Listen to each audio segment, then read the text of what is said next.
మాజీ మంత్రి వివేకానందరెడ్డి మరణ వార్త బాధ కలిగించిందని టీడీపీ అధినేత ఏపీ సీఎం చంద్రబాబు అన్నారు. శుక్రవారం రాత్రి మీడియాతో మాట్లాడిన ఆయన వైసీపీ అధినేత వైఎస్ జగన్ తనపై చేసిన ఆరోపణలను తీవ్రంగా ఖండించారు. పీఏ ఇంటికి వెళ్లినా ఎందుకు తలుపు తీయలేదు?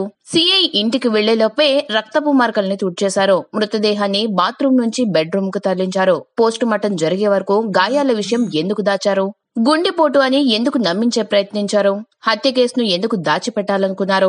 ఆసుపత్రికి తీసుకెళ్లే వరకు ఎందుకు దాచారు? పోస్టు మార్టం జరుగుతున్నప్పుడే వాళ్ల మాటలు మారాయి. వాస్తవాలు దాచి మాపై ఆరోపణలు చేస్తారా? గుండెపోటుతో చనిపోయారని పోలీసులను కూడా నమ్మించారు. కేసులు కూడా అవసరం లేదన్నారు. హత్య అని తేలాక మాపై దాడి మొదలుపెట్టారని సీఎం చంద్రబాబు ఆగ్రహం వ్యక్తం చేశారు. ఆసుపత్రిలో పోస్టు మార్టం తర్వాతే హత్య అని చెప్పారు. తలపై బలమైన గాయం ఉంది. ముందే ఎందుకు గుర్తించలేదు? అన్నీ బయటకు వచ్చాక స్వరం మార్చారు. చాలా దుర్మార్గమైన ఆరోపణలు చేస్తున్నారు. అవినాష్ రెడ్డికి ఈ హత్య విషయం ఎవరు చెప్పారు? అవినాష్ రెడ్డి ఎవరెవరికి చెప్పారు? గంగిరెడ్డి, కృష్ణారెడ్డి సహా బంధువులందరూ వెళ్లి ఘటనా స్థలిని చూశారు.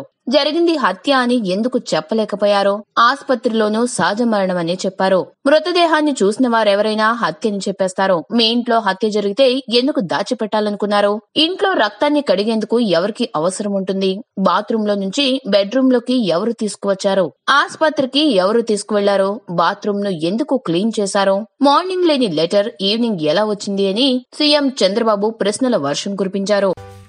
ఈ వీడియో కనుక మీకు నచ్చినట్లయితే లైక్ చేయండి, మీ ఫ్రెండ్స్ కి షేర్ చేయండి. ఇలాంటి మరిన్ని ఇంట్రెస్టింగ్ వీడియోస్ కోసం మా ఛానల్ ని సబ్స్క్రైబ్ చేసుకోండి.